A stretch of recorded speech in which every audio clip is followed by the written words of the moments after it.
Another point you make, which I think is really clever, is we spend a lot of time creating a business plan and working sort of in the business as opposed to working on the business. And I think it's interesting because it's like when you're so engrossed in the sort of machinations of the business and doing everything you have to do, when do you find the time to actually think about the creative process of where it's going and what it can sort of turn into and really what the business is about? There's a big difference in the two. Yeah, I think you need to be disciplined about it.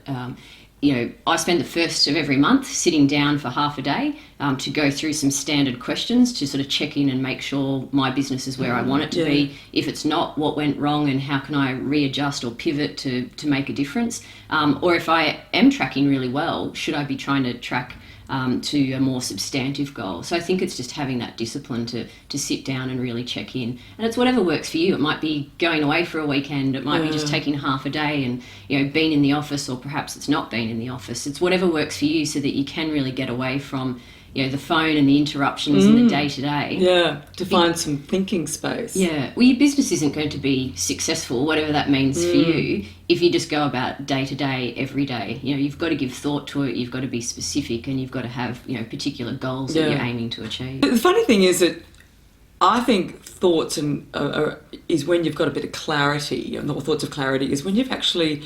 They come at you at different times, and they're not usually when you're sitting down thinking, okay, I'm going to sort of write a new way. You might be walking, I walk Billy and thoughts come to me, or something's popped in the middle of the night.